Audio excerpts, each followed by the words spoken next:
Hello. तो hello मेरे 12th warrior, स्वागत है चैलेंजर्स यूनिक क्लासेस के यूट्यूब प्लेटफॉर्म पे। दूसरा दिन है आज न्यूमेरिकल सेशन का, है ना। एनसीईआरटी के न्यूमेरिकल्स कर रहे हैं, तो चलो शुरुआत करते हैं आज की सेशन। और आप लोग चैट पे, लाइव चैट पे कम रहे और क्वेश्चंस की आंसर पे ज़्यादा, सॉल्यूशन पे ज़्यादा ध्यान देना है। फिर जब हम आपसे पूछेंगे कोई ऐसा चीज़ या फिर जब हम आपको कमेंट करने के लिए बोलेंगे तो आप लाइव चैट पे आएंगे। फिलहाल तब तक लाइव चैट ऑफ करेंगे आप लोग, ठीक है। तो फिलहाल आगे बढ़ते हैं हम लोग। और सबसे पहले हमारे सामने क्वेश्चंस ये है 3 नंबर, ठीक है। तो देखिए क्वेश्चंस कुछ इस कदर है कि थोड़ा ध्यान से देखेंगे।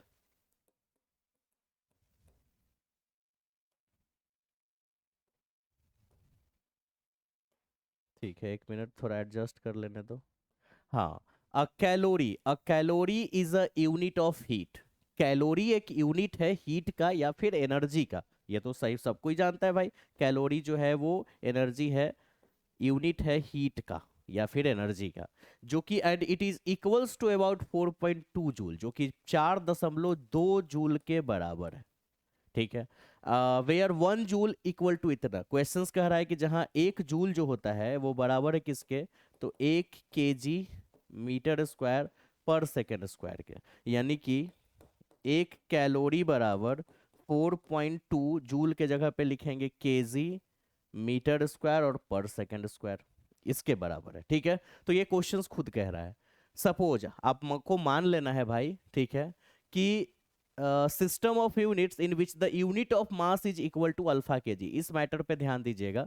यूनिट ऑफ मास, मास की जो यूनिट है वो अल्फा के जी है। हिंदी में हम समझा रहे हैं, हिंदी यहाँ लिखा हुआ है, unit of mass equal to alpha K G. Unit of मास मतलब यूनिट मास अल्फा के जी है। ध्यान से समझना, यूनिट मास अल्फा के जी। अब यूनिट मास अल्फा केजी का मतलब क्या है, थोड़ा हम समझा दें आपको। Unit of mass alpha KG का मतलब, ठीक है, यहां देखिएगा। क्वेश्चंस कह रहा है अल्फा केजी यूनिट मास के बराबर है। यूनिट मास मतलब एक मास के बराबर। यूनिट मास है अल्फा केजी, तो अल्फा केजी यूनिट मास के बराबर है। तो 1 kg 1/अल्फा मास के बराबर हो जाएगा। अल्फा केजी यूनिट मास के बराबर है, तो 1 kg 1/अल्फा मास के बराबर हो जाएगा। समझ गए बात, ठीक है। इतना मास, ध्यान देना, इतना मास के बराबर हो जाएगा। इसको थोड़ा हटा ले, 1/अल्फा मास, ठीक है। एंड दूसरी बात, दूसरी दूसरी थ्योरी क्या है बेटा, वो समझो आगे। The unit of length equal to beta metre. Unit length beta metre के बराबर है, यानी बीटा मीटर जो है वो यूनिट लेंथ के बराबर है। यूनिट मतलब वन, यूनिट मतलब वन, तो वन लेंथ के बराबर है, यूनिट लेंथ के बराबर। तो बताओ 1 मीटर बराबर क्या हो जाएगा, 1/बीटा, 1/बीटा लेंथ हो जाएगा कि नहीं, ठीक है। और तीसरी तीसरी क्या है, कुछ ऐसा है, unit of time is gamma second. Unit of time is gamma second, इतना में एडजस्ट कर लेते हैं। गामा सेकेंड जो है वो यूनिट टाइम के बराबर है, यूनिट टाइम के बराबर है। तो बताओ 1 सेकेंड बराबर हो जाएगा 1/गामा टाइम, 1/गामा टाइम। फिर से समझो, एकदम आसान है। क्वेश्चंस कह रहा है कि unit alpha K G unit mass के बराबर है, तो 1 kg बराबर 1/अल्फा। बीटा मीटर यूनिट लेंथ के बराबर है, तो 1 मीटर बराबर इतना। और गामा सेकेंड यूनिट टाइम के बराबर है, तो 1 सेकेंड बराबर 1/गामा टाइम। अब सारी वैल्यू यहाँ पे पुट करेंगे, लेकिन किस तरह से, जरा ध्यान देना, ठीक है। देखो 1 कैलोरी बराबर 4.2 इंटू 1 kg, अलग अलग कर रहे हैं, 1 kg को अलग कर दिए, 1 मीटर का होल स्क्वायर और 1 सेकेंड के पावर -2। सही है बात, 4.2, 1 kg 1 मीटर स्क्वायर, इतना, ठीक है। अब हम वैल्यू रख लेते हैं, रख लो यहीं पर ही। 1 कैलोरी बराबर 4.2, ध्यान देना। 1 kg का बात करो, 1 kg का वैल्यू तुमने लाया है 1/अल्फा, 1/अल्फा। 1 मीटर का वैल्यू लाया है 1/बीटा, 1/बीटा। और 1 सेकेंड का वैल्यू लाना है 1/गामा। ये तो हमने वैल्यू पुट कर दिया, माइनस में है। आगे क्वेश्चंस भी थोड़ा और पढ़ ले क्या करना था। So that the calorie has a magnitude, calorie जो मैग्नीट्यूड है वो एक नया सिस्टम में इतना बनेगा। हालांकि कैलोरी इसके बराबर ही क्वेश्चन बता रहा है, एक कैलोरी 4.2 जूल के बराबर, और एक कैलोरी बराबर 4.2, और जूल को हम इतना बोल सकते हैं। लेकिन हमको इसे एक ऐसे सिस्टम में बदलना है जहां मास केजी ना लेके अल्फा लेना है, मीटर न लेके, है ना, वहां बीटा लेना है, और टाइम के लिए यूनिट सेकेंड ना लेके गामा लेना है। तो और क्वेश्चन ऐसा कह रहा था, तो हमने यहाँ पे एक केजी का वैल्यू, वहां से एक मीटर का वैल्यू, एक गामा सेकेंड, एक सेकेंड का वैल्यू हमने सारा पुट कर दिया और आंसर आ गया। ठीक है, चलो आंसर करते हैं, पहले एक पेज बना लेने तो, एक मिनट। ठीक है, तो देखिए एक कैलोरी बराबर 4.2, और एक बार में समझ लेते हैं। ठीक है, देखो जरा, 1/अल्फा को अल्फा इनवर्स लिख सकते हैं, अल्फा ऊपर जाएगा अल्फा इनवर्स, बीटा को ऊपर ले जाएंगे बीटा के पावर, जैसे बीटा स्क्वायर है ना बेटा, ऊपर जाके बीटा के पावर -2 हो जाएगा, और यहाँ अल्फा के पावर तो कुछ नहीं है तो 1, तो अल्फा इनवर्स हो जाएगा। तो अल्फा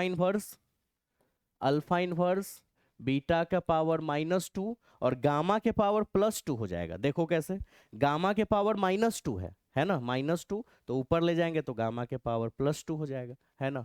न्यूमरेटर से डिनोमिनेटर, बोर्ड ही इतना स्लो हो गया है ना, गामा स्क्वायर। ठीक है, और यही तो प्रूफ करना था, यही तो प्रूफ करना था, एक कैलोरी बराबर। ठीक है, ये वैल्यू लाना था, समझ गए? अगर समझ में आ गया तो जल्दी से कमेंट लाइव चैट में आप बताएं कि हाँ ये क्वेश्चंस मुझे समझ में आ गया है। ठीक है, जल्दी से। 1 कैलोरी बराबर इतना जूल, हमने जूल को इतना बताया क्योंकि क्वेश्चन ने बताया है वो। केजी जो है वो 1/अल्फा के बराबर है, मीटर 1/बीटा, और सेकेंड 1/गामा के बराबर, जो कि हमने वहां समझा दिया और बस सॉल्व कर लिए। ठीक है, चलो अब नेक्स्ट क्वेश्चंस में चले। चलिए नेक्स्ट क्वेश्चंस है। ठीक है, अ न्यू यूनिट, क्वेश्चंस का नंबरिंग आगे पीछे हो सकता है, तीसरा के बाद हम 5वां क्वेश्चंस बता रहे हैं, क्योंकि हमने आपको बताया है कि हम आपको न्यूमेरिकल करवा रहे हैं एनसीईआरटी के, है ना। और एनसीईआरटी की न्यूमेरिकल की अगर बात करें तो सारे क्वेश्चंस एनसीईआरटी में सारे न्यूमेरिकल नहीं है, कुछ जो है वो थ्योरेटिकल क्वेश्चन है, डिफिनीशन बेस्ड। तो वो टॉपिक तो आपने ऑलरेडी क्लास में पढ़ ही लिया है कि किसको क्या बोलते हैं। तो न्यूमेरिकल्स ही सेलेक्ट हमने किया है, इसलिए नंबर आगे पीछे हो सकता है। तो a new unit, a new unit of length is chosen such that the speed of line in vacuum is unity। कह रहा है ना, देखो, speed of light in vacuum, speed of light in vacuum, तो वैक्यूम में light की speed ऐसे होती है 3 × 10⁸ मीटर पर सेकेंड, यानी निर्वात में प्रकाश की चाल 3 × 10⁸ मीटर पर सेकेंड। तो speed of light in vacuum, उसकी वैल्यू यूनिट है। क्वेश्चंस कह रहा है ना कि हम एक ऐसे न्यू यूनिट पर बात कर रहे हैं, एक ऐसे न्यू यूनिट पर बात कर रहे हैं, ठीक है, जिसमें स्पीड ऑफ लाइट वैक्यूम में यूनिट है।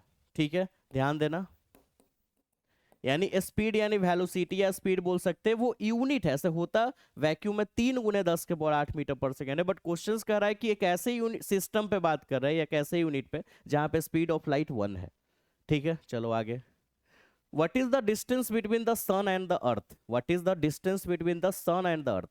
पृथ्वी और सूर्य के बीच की डिस्टेंस क्या होगी in the terms of new unit, उस नए यूनिट में, जिस यूनिट में लाइट की वेलोसिटी यानी प्रकाश की वेग इतनी है, उसमें, उस सिस्टम में अर्थ और सूर्य के बीच की, पृथ्वी और सूर्य के बीच की कितनी दूरी होगी अगर पृथ्वी तक लाइट को पहुंचने में 8 मिनट 20 सेकेंड का समय लग रहा है। फिर से समझो, मान लो एक ऐसे लाइट की वेलोसिटी होती है वैक्यूम में 3 × 10⁸ मीटर पर सेकेंड, लेकिन एक ऐसे यूनिट पे हम बात कर रहे हैं, एक ऐसे सिस्टम पे बात कर रहे हैं जिसमें वेलोसिटी 3 × 10⁸ मीटर पर सेकेंड नहीं है, एक है, एक। तो आप सूर्य और पृथ्वी के बीच की डिस्टेंस बताइए। अगर प्रकाश को सूर्य से पृथ्वी तक आने में 8 मिनट 20 सेकेंड का समय लग रहा है, यानी समय पता है कितना लग रहा है, 8 मिनट 20 सेकेंड का।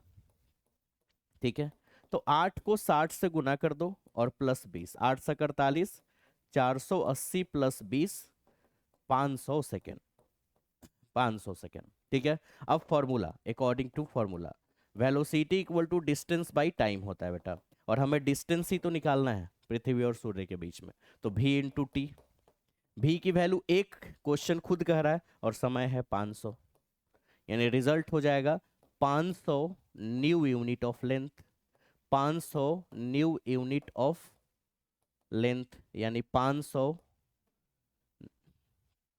एक मिनट, ठीक, 500 नए 500 लंबाई नए मात्रक में, हिंदी में लिख रहे हैं 500 लंबाई नए मात्रक में।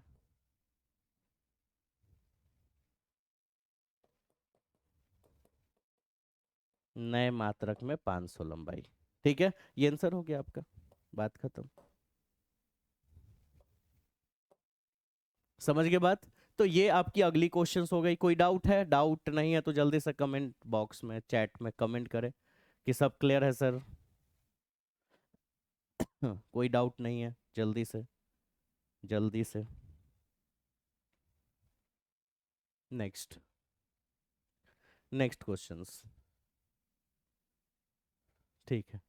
अच्छा, अगला क्वेश्चन कह रहा है कि a student measuring the thickness of human air by looking at the through a microscope. यानी एक स्टूडेंट जो है, आप ही के जैसा कोई स्टूडेंट है, वो जो बाल का थिकनेस यानी बाल की थिकनेस यानी बाल की मोटाई माप रहा है एक माइक्रोस्कोप से देखकर, ठीक है। और ऑफ मैग्निफिकेशन 100, मैग्निफिकेशन यानी आवर्धन, एक छात्र मानव बाल की मोटाई को आवर्धन 100 के माइक्रोस्कोप के माध्यम से देखकर मापता है।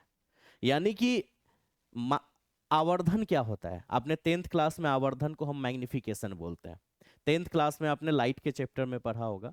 मान लो अगर कोई वस्तु है यानी ऑब्जेक्ट इतना बड़ा, मान लो 5 सेंटीमीटर का, और उसकी इमेज, इमेज यानी प्रतिबिंब बन गई 5 सेंटीमीटर का था, प्रतिबिंब बन गई 15 सेंटीमीटर का।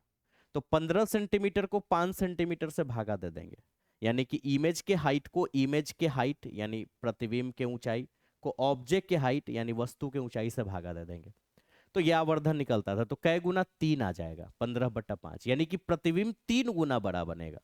प्रतिबिंब बोले तो इमेज, इमेज, इमेज यानी प्रतिबिंब। तो देखो आवर्धन जितना है उसका मतलब प्रतिबिंब उतना बड़ा बना है। अगर आवर्धन, आवर्धन को मैग्निफिकेशन कहते हैं, आवर्धन यानी मैग्निफिकेशन 100 है यानी प्रतिबिंब 100 गुना बड़ा बना है। अगर 150 है मैग्निफिकेशन यानी आवर्धन, तो 150 गुना ज्यादा बड़ा इमेज बना है यानी प्रतिबिंब, ठीक है। तो ये हमारी मैग्निफिकेशन दी हुई है कि जब हम एक स्टूडेंट बाल के थिकनेस को मापता है तो जिस माइक्रोस्कोप से माप रहा है उसकी मैग्निफिकेशन क्या है कि वो 100 गुना बड़ा प्रतिबिंब बनाएगा, यानी बाल जितनी मोटी है उससे 100 गुना वो ज्यादा मोटा दिखाएगा। तो मैग्निफिकेशन 100 है, सही है बात? मैग्निफिकेशन 100 है। आगे, he makes he makes 20 observation and find that the average width of the hair, वो 20 बार बाल को मापता है, एक बार नहीं, क्योंकि एक बार में एग्जैक्ट एक्यूरेट वैल्यू नहीं, वो बारी बारी से 20 बार इस बाल को मापा है, इसकी थिकनेस, इसकी मोटाई को मापता है, ठीक है। और क्या देखता है कि field of view of the microscope is 3.5 millimetre. वो ऑब्जर्व करता है, वो ऑब्जर्व करता है कि 3.5 मिलीमीटर का बाल है। तो what is the estimate of the thickness of hair? तो हेयर की वास्तविक थिकनेस क्या है, ठीक है। सुनो, वो माइक्रोस्कोप के देखने, माइक्रोस्कोप में देखने के बाद उसको यह एहसास होता है, उसको यह एहसास होता है कि एवरेज वैल्यू जो है, एवरेज वैल्यू यानी एवरेज थिकनेस भी बोल सकते हैं, एवरेज थिकनेस बोल देते हैं, एवरेज थिकनेस वो 3.5 mm है। एवरेज मतलब औसत, औसत मोटाई, ठीक है। तो थिकनेस निकालना है, थिकनेस मतलब रियल थिकनेस, रियल थिकनेस यानी कि वास्तविक, वास्तविक मोटाई निकालना है, ठीक है। फिर से समझो, आवर्धन 100 है, आवर्धन है 100, यानी जो माइक्रोस्कोप से वो देख रहा है वो 100 बड़ा, 100 गुना ज्यादा बड़ा प्रतिबिंब बनाएगा, यानी जितनी बड़ी वस्तु है उसका 100 गुना बड़ा बनाएगा, तब जाके वो 3.5 mm का दिखता है। मतलब इतना दिखता है नहीं इतना, माइक्रोस्कोप से देखने के बाद वो 3.5 mm का दिख रहा है। तो इसकी वास्तविक क्या है, ठीक है। तो बड़ा आसान से हम एक फॉर्मूला यूज कर रहे हैं, इस फॉर्मूला को भी आप समझेंगे कि ये फॉर्मूला कैसे आया। According to formula. ठीक है, जरा ध्यान से। सबसे पहले ये बताइए, एवरेज थिकनेस को 80 लिख देते हैं, एवरेज थिकनेस। ठीक है, और ये एवरेज थिकनेस बराबर होगा एम गुना, यानी मैग्निफिकेशन, एम मतलब एम मैग्निफिकेशन यानी आवर्धन, गुना रियल थिकनेस, गुना रियल थिकनेस। सही है बात, रियल थिकनेस। अब सोचो कैसे, एकदम सिंपल सा बात है। अच्छा मान लो कि एक एग्जांपल हम तुमको समझाते हैं, एकदम बहुत आराम से समझना। इतना बड़ा कोई ऑब्जेक्ट है, ठीक है, और माइक्रोस्कोप से हम इसको देख रहे हैं। तो इस ऑब्जेक्ट को 100 गुना बड़ा कोई प्रतिबिंब बनाया, ठीक है, तो वो खुद है, मान लो खुद है 2 सेंटीमीटर का, लेकिन जिस माइक्रोस्कोप से हम देख रहे हैं वो 100 गुना बड़ा बनाएगा। है वो 2 सेंटीमीटर का, 2 सेंटीमीटर का। ठीक है, ध्यान से समझो, वो है कितना, 2 सेंटीमीटर का, लेकिन हम एक माइक्रोस्कोप से देख रहे हैं जो उसको 100 गुना बड़ा बना देगा। तो 100 गुना बड़ा बनाएगा यानी कि 200 सेंटीमीटर का दिखेगा। है तो 2 सेंटीमीटर का, लेकिन माइक्रोस्कोप से देखने के बाद 200 सेंटीमीटर का दिखेगा। तो बताओ, ये इसकी रियल वैल्यू ही हुई, 2 सेंटीमीटर रियल वैल्यू है, और ये इसकी मैग्निफिकेशन है एम, कितना बड़ा बनेगा, और गुना होके ये रिजल्ट कौन आया, देखने के बाद एक फाइनल रिजल्ट एवरेज, कि भाई कितना बड़ा दिखेगा।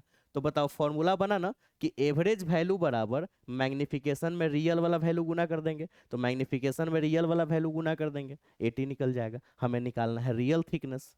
तो बताओ रियल थिकनेस के लिए एम डिवाइड में चल जाएगा, तो रियल थिकनेस इधर लिख देते हैं, मतलब एम डिवाइड में जाएगा और पलट के लिख देते हैं, तो 80 बटा में एम।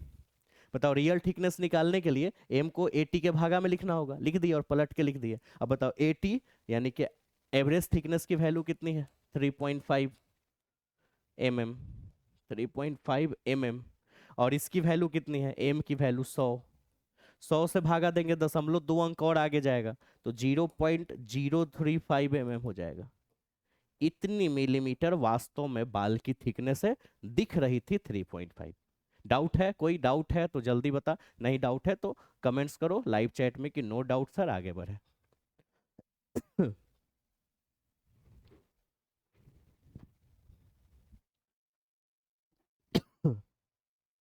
ठीक है, नेक्स्ट क्वेश्चन। ठीक है, अब एक क्वेश्चन है significant, state that the number of significant figure, यानी सार्थक अंक, पढ़ाए थे हम आपको क्लास में सार्थक अंक। सार्थक अंक क्या होता है, देखो दो तरह की नंबर डिजिट है, ठीक है। एक डिजिट होता है नन जीरो, नन जीरो जिसे अशून्य कह सकते हैं, अशून्य, जैसे 1 2 3 4 5 6 7 8 9। और एक होता है जीरो, यानी कि शून्य। ये जीरो है और बाकी सब ये 1 से लेकर 9 तक जो है वो अशून्य है, ये सब डिजिट कहलाता है। डिजिट बोले तो अंक, डिजिट बोले तो अंक। तो कहा जाता है कि ये, अब सिग्निफिकेंट फिगर का मतलब होता है एक ऐसी नंबर जिस पे हम कॉन्फिडेंट हो सके, बाकी क्लास में पढ़ाया गया था। तो जितने भी नॉन जीरो नंबर होती है 1 से लेकर 9 तक, ये सारा सिग्निफिकेंट होता है। वो आगे लिखा हो पीछे लिखा हो, हर जगह वो सिग्निफिकेंट है, नो डाउट वो सिग्निफिकेंट ही होगा, नो कंडीशन, सिग्निफिकेंट होता है 100%। जीरो सिग्निफिकेंट हो भी सकता है, सिग्निफिकेंट नहीं भी हो सकता है, उसकी कुछ कुछ केसेज है। जैसे अगर किसी भी नंबर के, किसी भी नंबर के आगे अगर जीरो लगा हुआ है तो ये तो सिग्निफिकेंट 100% होगा, बट ये सिग्निफिकेंट नहीं होगा। ठीक है, अगर ऐसे भी रहे 0.25, तो ये दोनों तो सिग्निफिकेंट होगा, होगा, लेकिन ये सिग्निफिकेंट नहीं होगा। लेकिन अगर यही को ऐसे लग जाए, बहुत सारे नियम है बट जो जो यहाँ पे पॉसिबिलिटी हम बताएंगे, अगर ऐसे क्वेश्चन हो जाए तो ये दोनों तो सिग्निफिकेंट होगा, ये भी सिग्निफिकेंट होगा, क्योंकि 1 2 3 4 5 6 7 8 9 तो सिग्निफिकेंट होता है, सवाल सिर्फ जीरो पे उठता है। अब यहां पे जीरो भी सिग्निफिकेंट हो जाएगा। देखो कोई नंबर बीच में, नंबर अगर ट्रैप जीरो है, ट्रैप जीरो इसको बोलते हैं, ट्रैप जीरो, जीरो बीच में फंसा हुआ है ना, मतलब यहां देखो जीरो आगे है, यहां जीरो आगे है, ट्रैप में नहीं है, बट यहां जीरो ट्रैप में है।